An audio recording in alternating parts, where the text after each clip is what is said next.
나토가 한국이 우크라이나에 무기를 지원하는 데 있어서 당연히 지원할 것이라고 했지만 전혀 뜻밖의 대답이 돌아왔다고 합니다. 어떤 대답일까요? 살상 무기를 지원하는 것에 대해서 변화가 있는 것은 아니다라는 답을 받은 것입니다. 당장 무기를 받을 줄 알았던 나토 측은 당황했을 것인데 이는 한국의 외교적 위치를 그대로 설명해주고 있습니다. 여러 가지 러시아와의 관계가 있기 때문에 서방의 바람대로 무기를 주었다가 한국만 큰 손해를 볼 수 있기 때문이죠. 이 부분에 대해서 자세히 살펴보겠습니다. 우크라이나에서 진행 중인 분쟁은 특히 우크라이나 국방을 지원하는 비유럽 국가의 개입과 관련하여 상당한 국제적 관심을 불러일으켰습니다. 이들 국가 중 한국은 앞선 군사력과 전략적 지정학적 위치로 인해 핵심 국가로 떠올랐습니다. 전쟁 문제의 지정학적, 역사적, 윤리적 측면을 분석하면서 우크라이나에 치명적인 무기를 공급하는데 한국이 잠재적으로 개입할 수 있는 가능성의 복잡성을 조사합니다. 또한 러시아, 미국, 중국 등 주요 강대국의 반응을 검토하고 한국의 행동이 국제 무대에서 미치는 폭넓은 영향을 논의할 것입니다. NATO와 한국의 개입.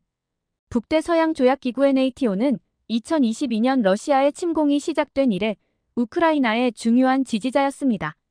NATO의 지원은 외교적 지원부터 치명적인 무기를 포함한 군사 지원 공급까지 다양했으며 이는 우크라이나의 반군 저항에 필수적이었습니다. 러시아의 침략. 이러한 맥락에서 치명적인 무기 제공에 대한 한국의 잠재적 개입은 NATO와 그 동맹국들 사이에서 격렬한 논의의 주제가 되었습니다. 한국은 NATO 회원국은 아니지만 미국의 긴밀한 파트너이며 NATO 활동, 특히 사이버 보안 및 군사훈련에 점점 더 많이 참여하고 있습니다. 더 넓은 NATO 무기 지원 시스템에 한국이 포함된 것은 글로벌 안보 역학에서 한국의 중요성이 커지고 있음을 반영합니다. 그러나 이러한 개입은 러시아의 잠재적인 반향과 동아시아 지역 안정에 대한 영향에 대한 우려를 불러일으키기 때문에 논란의 여지가 없습니다. 한국의 지정학적 딜레마에 대해 살펴보겠습니다. 우크라이나에 치명적인 무기를 제공하거나 보류하기로 한 한국의 결정은 지정학적 고려와 깊이 얽혀 있습니다. 한반도는 여전히 세계에서 가장 불안정한 지역 중 하나로 북한의 핵 야망이 끊임없는 위협을 가하고 있습니다. 이러한 위태로운 상황은 한국의 모든 군사적 결정이 자국, 국경의 확대 가능성과 신중하게 비교되어야 함을 의미합니다. 북한의 핵심 동맹국인 러시아가 한국의 살상무기 공급으로 우크라이나 분쟁에 개입하지 말라고 엄중히 경고했습니다. 모스크바의 입장은 분쟁의 국제화를 막고 서방의 추가적인 군사적 압력을 피하려는 열망에 뿌리를 두고 있습니다. 이는 한국에게 어려운 시나리오를 제시하는데요. 우크라이나를 지원하기 위해 서방 동맹국과 협력하는 것은 러시아를 자극하여 이미 취약한 한반도의 안보 상황을 복잡하게 만들 수 있습니다. 더욱이 이 지역의 또 다른 중요한 주체인 중국은 한국의 행동을 면밀히 감시하고 있습니다. 중국의 전략적 이해관계는 동아시아의 안정을 유지하는 것과 깊이 연관되어 있으며 한국이 중대한 군사적 변화를 가할 경우 중국의 대응이 촉발될 수 있습니다. 이러한 지역 강대국 간의 복잡한 상호작용은 한국의 우크라이나에 대한 무기 공급 결정이 국제연대의 문제일 뿐만 아니라 지역 균형을 유지하는 데 중요한 요소임을 의미합니다.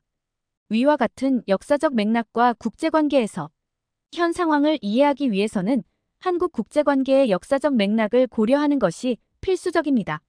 한반도는 제2차 세계대전 이후 지정학적 긴장의 중심지였으며 한국 전쟁 1950만 1953은 냉전 시대의 중요한 전환점이 되었습니다. 한국이 남북으로 분단되어 북한은 소련과 중국의 지원을 받고 한국은 미국과 동맹국의 지원을 받아 수십 년간의 군사적, 정치적 긴장이 조성되었습니다. 한미동맹은 한국 안보정책의 초석이었습니다. 미국은 70년 넘게 한국에 군대를 주둔해 북한의 도발을 억제하는 안보 우산을 제공해왔습니다. 그러나 이 동맹은 한국의 외교, 정책 결정이 종종 미국의 전략적 이해관계에 영향을 받는다는 것을 의미하기도 합니다. 최근 몇 년 동안 한국은 나토 NATO 및 유럽 국가들과의 관계를 강화하는 등 국제관계 다각화를 모색해왔습니다. 이러한 변화는 글로벌 영향력을 강화하고 국제 안보에 기여하기 위한 보다 광범위한 전략의 일부입니다. 우크라이나의 현재 상황은 한국에게 세계 평화와 안보에 대한 의지를 보여줄 기회를 제공하지만 동시에 국가를 위태로운 위치에 놓이기도 합니다. 그러면 무기 공급의 윤리적 차원은 어떻게 되는 것일까요? 분쟁 지역에 치명적인 무기를 공급하는 것의 윤리적 의미는 중요하며 간과될 수 없습니다. 전쟁의 참상을 직접 경험한 한국이 우크라이나에 무기를 제공하기로 한 결정은 복잡한 도덕적 계산을 수반합니다. 한편, 우크라이나에 무기를 공급하는 것은 주권, 국가가 이유 없는 침략으로부터 스스로를 방어할 수 있도록 돕는 도덕적 의무라는 주장이 있습니다. 반면, 분쟁을 조장하는 행위가 폭력 사태를 악화시키고 추가 인명피해로 이어질 수 있다는 우려도 나옵니다. 국제관계의 기본 틀이 되어온 정의의 전쟁 이론은 무고한 생명을 보호하기 위해 필요하고 분쟁 해결을 위한 다른 모든 수단이 소진되었을 때만 무력 사용이 정당화된다는 원칙입니다. 이런 맥락에서 한국이 우크라이나에 무기를 공급할 가능성이 있는 것은 우크라이나 측의 합법적인 자위 행위로 볼 수 있습니다. 그러나 확대 위험과 민간인 사상자 가능성을 포함하여 그러한 조치의 더 넓은 결과도 고려해야 합니다. 더욱이 우크라이나 분쟁에 한국과 같은 비유럽 국가들이 개입하는 것은 전쟁의 국제화와 글로벌 분쟁을 지속시키는 데 있어 무기 거래의 역할에 대한 의문을 제기합니다. 중요한 무기 산업을 보유한 국가로서 한국은 주요 무기 수출국으로서 그에 따른 윤리적 책임을 다해야 합니다. 우크라이나에 무기를 제공하기로 한 결정은 한국의 향후 국제 분쟁 개입에 대한 선례가 될 수 있으며 이는 한국의 세계적 명성에 광범위한 영향을 미칠 수 있습니다. 한국이 우크라이나에 살상 무기를 지원하는 데 있어서 러시아의 반응과 더 넓은 지정학적 영향을 살펴보겠습니다. 한국의 우크라이나 분쟁 개입 가능성에 대한 러시아의 반응은 예상대로 적대적입니다. 푸틴 러시아 대통령은 한국의 상황을 더욱 악화시킬 수 있는 어떠한 군사 개입도 하지 말라고 엄중히 경고했습니다. 모스크바의 우려는 우크라이나 전장에 대한 즉각적인 영향뿐만 아니라 러시아의 전략적 이익에 대한 더 넓은 의미에 관한 것입니다. 러시아의 입장에서 볼 때 한국이 우크라이나에 무기를 공급하는데 개입하는 것은 분쟁이 상당히 확대되는 것을 의미할 것입니다. 이는 또한 러시아가 자신의 영향력에 대한 직접적인 위협으로 간주하는 서방과 비유럽 국가의 추가 동맹을 의미할 것입니다. 한국이 미국과 나토의 네이티오 무기 지원 체제에 포함되면 세계 권력 역학이 재편될 수 있으며 러시아는 세계 무대에서 점점 더 고립되고 있습니다. 이 시나리오는 글로벌 보안에 더 광범위한 영향을 미칩니다. 우크라이나 분쟁은 이미 러시아와 서방의 관계를 냉전 이후 최악의 수준으로 경직시켰습니다. 한국과 같은 새로운 주체가 방정식에 추가되면 국제관계가 더욱 양극화될 수 있으며 국가들은 빠르게 진화하는 지정학적 환경에서 한쪽 편을 선택해야 합니다. 그러면 한국과 밀접한 관련이 있는 중국의 관점은 어떠할까요? 한국의 우크라이나에 대한 무기 공급 가능성에 대한 중국의 대응 또한 이 방정식에서 중요한 요소입니다. 러시아와 북한 모두와 긴밀한 관계를 맺고 있는 주요 지역 강국으로서 중국은 동아시아의 안정을 유지하는 데 기득권을 갖고 있습니다. 중국은 한국이 우크라이나 분쟁에 개입하는 것을 우려할 것으로 보인다. 이는 지역 내 미묘한 세력 균형을 뒤흔들 수 있기 때문입니다.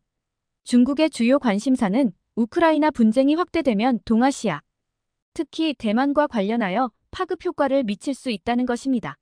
중국은 오랫동안 대만을 분리된 지역으로 간주해왔으며 통일을 위해 무력을 사용할 가능성도 배제하지 않았습니다.